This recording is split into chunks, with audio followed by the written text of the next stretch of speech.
Hello viewers, আসসালামু আলাইকুম। Land রিভিউজিং চ্যানেলে আপনাদের সবাইকে জানাচ্ছি স্বাগতম। ভিউয়ার্স, আজকে যে জায়গাটার ভিডিওটা আপনারা দেখবেন সেটা সম্পর্কে ছোট্ট করে একটু বলে নেই। এখানে বিশাল একটা জায়গা কিন্তু সেল হবে। আমি নিজেও জানতাম না এই জায়গাটাতে সেল হবে। তাছাড়াও আপনারা সম্প্রতি বেশ অনেকগুলো ভিডিও দেখছেন গাজীপুরের। আমি বর্তমানে গাজীপুরে আছি। তাই দেখা গেছে যে গাজীপুরের ভিডিওটা একটু বেশি পাচ্ছেন আপনারা। তো এক বড় ভাইয়ের সাথে একটু শহর থেকে দূরে ঘুরতে আসলাম কাপাসিয়াতে। তো এখানে এসে পরিচিত ভাইরা যারা ছিল তাদের মধ্যে কথা বলাবলি হচ্ছিল। তো একটা সময় জানতে পারলাম যে এই জায়গাটা ওনারা সেল করে দিবেন। তো ভাবলাম ভিডিওটা করে আপনাদের একটু শেয়ার করি। এখানে মালিকের টোটাল প্রপার্টির পরিমাণ হচ্ছে 15 বিঘা। উনি তার এই সমস্ত প্রপার্টিটাই সেল করবেন, কারণ হচ্ছে উনি বিদেশে সেটেল হয়ে যাবেন। তাই এই সিদ্ধান্তটা উনি নিয়েছেন, এই জায়গাটা পুরোই সেল করে দিবেন। তো আমরা আজকে বর্তমানে যে লোকেশনটাতে আছি এটা একটু বলে দিই আপনাদের। গাজীপুরের একেবারে শেষ প্রান্ত কাপাসিয়া উপজেলার টকি ইউনিয়নে। এই জায়গাটা একেবারে গ্রামীণ একটা পরিবেশ রয়েছে এখানে, যে অন্যান্য যে গাজীপুরের জায়গাগুলো আছে তার তুলনায়।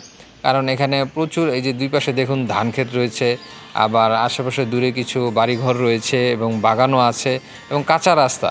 খেয়াল করুন, আপনাদের একটু জুম করে দেখায়, ওই যে ওইটা কিন্তু মেইন রোড, ওখান থেকে আমি এসেছি। ওটা হচ্ছে কাপাসিয়া রাজেন্দ্রপুর টোক সড়ক, ওটা হাইওয়ে রোড। তো চলেন আমরা একটু সামনের দিকে যাই। দেখতে পাচ্ছেন এই দুই পাশেই কিন্তু ওই যে ধান ক্ষেত রয়েছে, যেদিকে তাকাই শুধু ধান ক্ষেত আর ধান ক্ষেত। খুবই সুন্দর লাগতেছে দৃশ্যটা।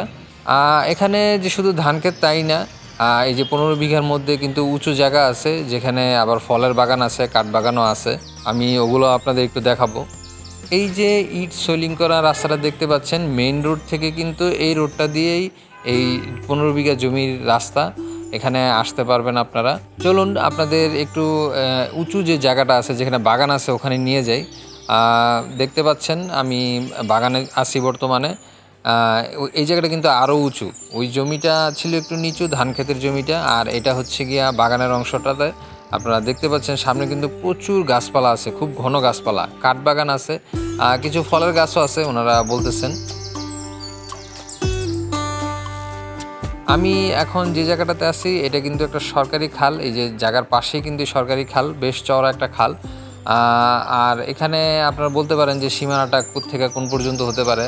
ভাই, 15 বিঘা জায়গা, এখানে সীমানাটা যদি আমি দেখাতে যাই ভিডিওটা অনেক বড় হয়ে যাবে, আর আমার পক্ষে এত দূর হেঁটে ওই পর্যন্ত যাওয়াটাও খুব কষ্টদায়ক। তবুও আপনারা যদি এখানে আসেন, সরাসরি আসলে কিন্তু জায়গার সীমানাটা আপনারা দেখতে পারবেন সচক্ষে। তবুও আমি একটু দেখানোর চেষ্টা করি। যে দেখুন দূরে দেখা যাচ্ছে, খুঁটিগুলো দেখা যাচ্ছে কিনা বুঝতে পারছি না। ওই খুঁটি দেওয়া আছে, কিন্তু এখানে কিন্তু সীমানাটা আলাদা করে দেওয়া আছে। এখানে আসলে আপনারা সরাসরি জিনিসটা ভালোভাবে বুঝতে পারবেন। আর গাজীপুরের এই অংশটাতে জায়গার দাম মোটামুটি শহরের তুলনায় বা অন্যান্য সিটি কর্পোরেশন এরিয়ার বাইরের তুলনায় অনেকটাই কম। আর আপনি এখানে এসে খোঁজখবর নিলে জানতে পারবেন। আর মালিক যেহেতু বিদেশ চলে যাবেন, উনি একেবারে অল্প প্রাইজে দিচ্ছেন এই জায়গাটা। প্রতি বিঘা উনি 25 লক্ষ টাকা করে বলেছেন। তারপরেও আলোচনা করে কিছু কম বেশি করে নেওয়ার সুযোগ রয়েছে এখানে খুবই সুন্দর ধানি জমি আছে। আপনারা আশেপাশে খেয়াল করছেন, আপনাদের আমি দেখানোর চেষ্টা করছি।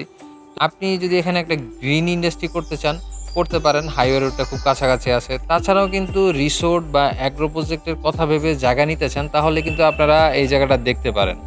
এই জায়গাটা সম্পর্কে যদি আরও বিস্তারিত আপনারা কিছু জানতে চান, তাহলে স্ক্রিনে নাম্বারটা দেওয়া রইল, আপনারা কল করে বিস্তারিত জেনে নিতে পারবেন। যাই হোক, আজকের ভিডিওটা এই পর্যন্তই। আপনাদের কেমন লাগলো অবশ্যই কমেন্টসে জানাবেন। আর এরকম জায়গা বা ফ্ল্যাট সংক্রান্ত ভিডিও পেতে অবশ্যই আমাদের চ্যানেলটা সাবস্ক্রাইব করে রাখবেন। ধন্যবাদ সবাইকে আমাদের সাথে থাকার জন্য।